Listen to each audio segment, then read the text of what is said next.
proses penelitian atau proses riset secara keseluruhan, di mana sih letak pekerjaan mendesain instrumen itu? Coba kalian tebak dengan menuliskan di summary atau di notes. Iya, betul. Jadi posisinya adalah di designing measurements. Begitu. Jadi setelah kita menyelesaikan rencana research design, kita harus mendesain instrumen yang akan kita pakai untuk mengambil data atau menganalisis data. Begitu. Oke.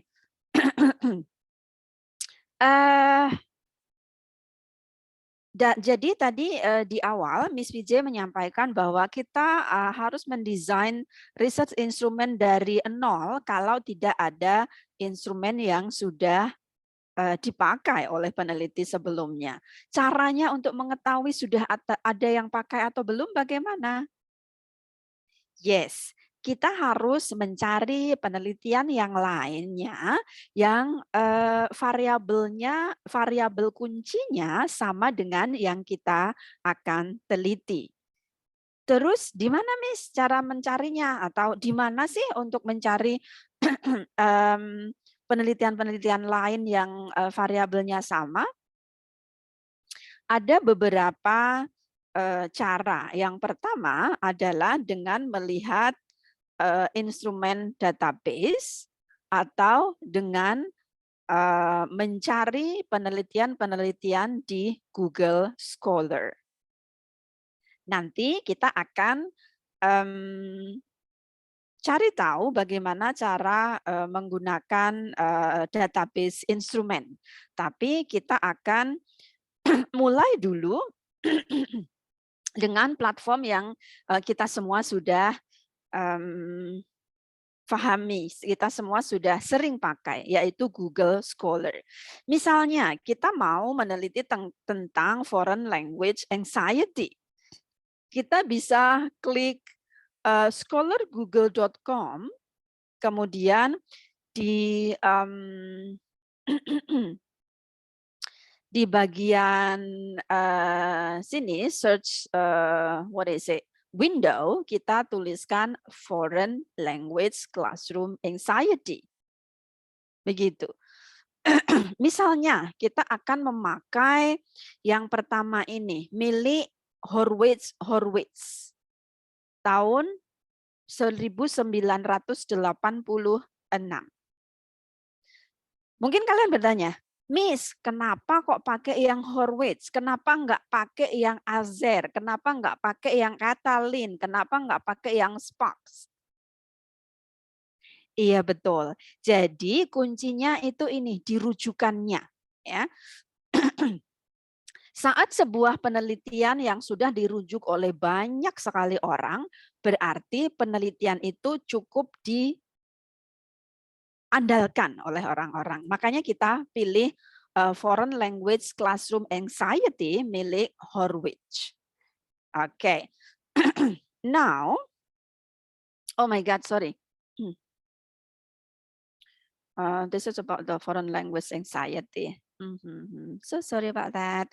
Okay, then setelah ketemu instrumen yang akan kita acu, kita kemudian perlu langkah pertama yang perlu kita lakukan adalah develop a construct definition. Tadi kan tentang foreign language anxiety ya. The construct definition is the theoretical definition, okay? And this definition is best obtained by referencing other research studies that have measured the same variable. Tadi yang kita temukan di Google Scholar tadi, gitu ya. Mungkin di sana ada theoretical definition yang kita butuhkan, begitu. Misalnya, dari penelitiannya Horwitz et al. Tadi yang kita dapat di Google Scholar, dia mendefinisikan foreign language anxiety sebagai a distinct complex of self-perceptions beliefs, feelings, and behaviors related to classroom language learning arising from a uniqueness of the language learning process. Jadi definisi ini yang akan kita pakai untuk penelitian kita tentang foreign language anxiety. Oke. Kalian tentunya sudah paham bagaimana cara citing atau cara menuliskan definisi yang semua kata-katanya sama persis kita pakai. Begitu ya. Harus pakai petik di depan dan petik di belakang. Gitu.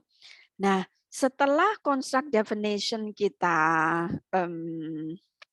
tentukan, ya, setelah ini kita tentukan, kita perlu membuat definisi itu lebih operasional. So we need to operationalize the construct definition. Atau we are actually making the definition more concrete. Itu. Operational definition itu berhubungan secara langsung tentang construct definition tersebut. Oke. Directly related to the construct definition. Oke. Misalnya kita mau consider operational definition sebagai misalnya kalau kids itu tidak mungkin untuk self-report.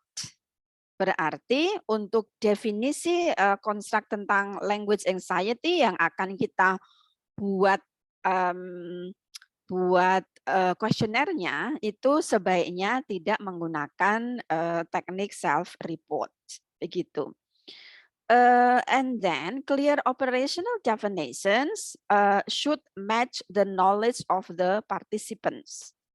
Harus disesuaikan dengan pengetahuan dari participants. Misalnya begini, Horwitz et al. Created the FLCAS Foreign Language Classroom Anxiety Survey mungkin ya, menggunakan 3 skala. Skala yang pertama itu dari McCroskey tentang Personal Report of Communication Apprehension. And then Watson and Friends tentang fear of negative evaluation. And then Saracens tentang test anxiety skill. Kenapa? Karena menurut Horwitz, foreign language anxiety itu disebabkan oleh communication apprehension atau ketakutan berkomunikasi, fear of negative evaluation, ketakutan untuk akan di-evaluate negatively, kemudian test anxiety atau ketakutan menghadapi tes begitu. Kita turunkan lagi communication apprehension dengan definisi dari communication apprehension itu apa? Kita dapatkan di sini bahwa communication apprehension is a type of shyness characterized by fear of or anxiety about communicating with people. Ya, and then difficulty in speaking in diets, 2 orang gitu ya maksudnya, or groups, atau oral communication anxiety, or in public, or in listening to, or learning a spoken message. Itu sebagai receiver anxiety. Semua itu manifestations of communication apprehension. Jadi di sini konsep tentang anxiety ini kita breakdown ya tadi dari communication apprehension, fear of negative evaluation, kemudian test anxiety. Kemudian masing-masing 3 itu kita breakdown lagi, kita jelaskan lagi maksudnya apa. Nah, di sini kita temukan bahwa communication apprehension itu berhubungan atau dicirikan dengan shyness yang merupakan ketakutan berkomunikasi dengan orang, begitu. Sulit berbicara dalam kelompok ataupun berdua, begitu, atau sulit untuk berbicara in public, gitu ya. Kemudian juga sulit untuk mendengarkan atau belajar tentang spoken message atau speech dari orang lain, gitu. Nah ini contohnya adalah misalnya begini, lebih operasional lagi menjadi anxious students are afraid of speaking in the foreign language. Kemudian soal-soalnya menjadi I start to panic when I have to speak without preparation in language class. Itu soal pertama. Ada soal keduanya, I get nervous and confused when I am speaking in my language class. Ada lagi statement bahwa anxious students are afraid of not understanding the language input. Kemudian diterjemahkan atau direpresentasikan dengan dua soal, misalnya it frightens me when I don't understand what the teacher is saying in the foreign language. Takut kalau tidak paham saat gurunya ngomong dalam bahasa Inggris gitu. Misalnya kayak pengalaman Miss Wiji di semester pertama di UNY waktu itu. What I always said, what I always say that I was only able to melongo and blongop because I didn't understand any single words from my lecturer. Gitu.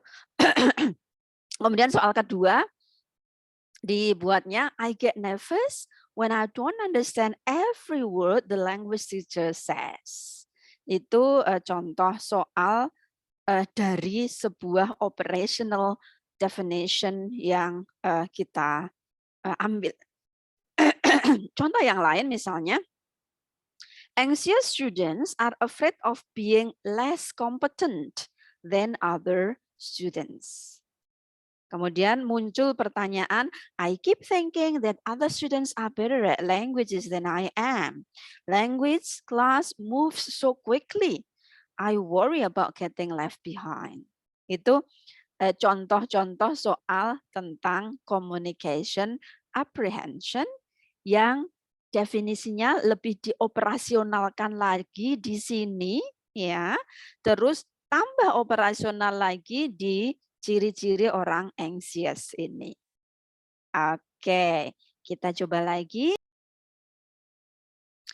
Oke, jadi ini adalah tempat untuk kita memilih instrumen-instrumen yang akan kita aju. Kalau dalam databases ini ada, ya, kita kemudian bisa memilih salah satu dari list of articles, oke, untuk menentukan definisi dari konstruknya. Kemudian yang dipilih adalah yang paling dekat dengan kondisi dari penelitian kita. Dan again, kita perlu mendesain dari awal hanya jika tidak ada instrumen yang sudah diterbitkan oleh orang lain. Kalau ada, ya sudah, nggak usah ambil, nggak usah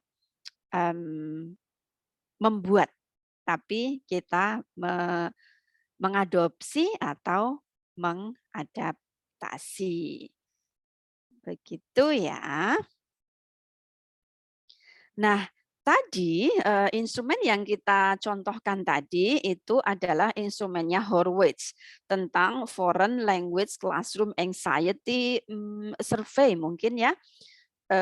Yang kemudian Horowitz dan teman-temannya itu mendasarkan foreign language anxiety itu berdasarkan 3 asumsi, yaitu tentang communication apprehension, test anxiety, and fear of negative evaluation. Gitu. Oke, dan instrumennya Horowitz itu jumlah soalnya 33 item. Paragraf yang di bawah ini mencontohkan tentang penggunaan FLCAS oleh seorang peneliti dari Turki. Dia melakukan translation gitu ya. Gitu.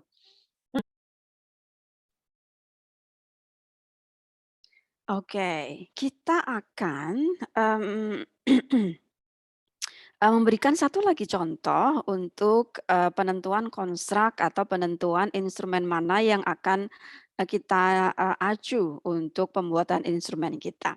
Misalnya ini, kita akan meneliti tentang video lecture presentations gitu, yang akan dihubungkan dengan learner flow experience.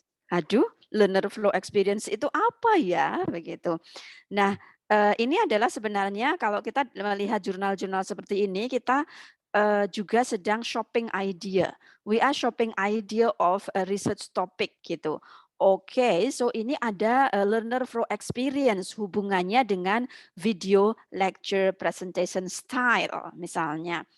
Nah, kita kan belum tahu nih apa itu learner flow experience.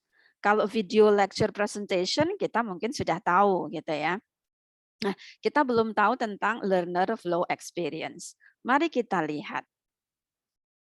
Dari penelitian tadi, research question-nya adalah, do video lecture presentation style and questioning strategy impact learner flow experience? Pertanyaan yang kedua, is there any interaction between video lecture presentation style and questioning strategy on learner flow experience? Jadi, dari 2 research question ini, variabel utama kita, variabel yang akan kita ukur adalah tentang learner flow experience. Maka variabel inilah yang harus kita cari konstruknya. So we need to find the constructs before adopting, adapting, or creating the research instrument. Mari kita lihat. Kita akan mencari konstruk dari flow experience. Yang perlu kita lakukan adalah mencari definisinya, kemudian characteristics of flow experience learners, kemudian baru kita cari on-shelf measurements atau measurement yang sudah ada di penelitian-penelitian sebelumnya. Dalam salah satu halamannya, ya, flow experience didefinisikan sebagai a state of consciousness where one becomes totally absorbed in what one is doing to the exclusion of all other thoughts. And flow theory has been the natural theoretical base for exploring the implications of learning through immersion in these virtual learning environments. Jadi yang flow experience itu yang pertama itu tadi ya. Jadi keadaan kesadaran kita pada saat kita itu totally absorb, kita benar-benar fokus di pekerjaan yang kita lakukan. Dalam hal language learning mungkin kita fokus dalam belajar tentang bahasa Inggris gitu. Itu tanpa memikirkan hal-hal yang lainnya. Pokoknya sudah fokus sekali. Nah, ini bagus untuk proses pembelajaran anak didik kita. Kalau mereka sudah mengalami flow experience, kita nggak khawatir lagi mereka akan terdistract atau terganggu dengan games misalnya, terganggu dengan Instagram misalnya, begitu ya. Ini menurut definisi dari flow experience. Oke. Nah, kemudian karena kita tadi video presentation, maka flow experience-nya harus kita spesifikkan ke video based learning environment.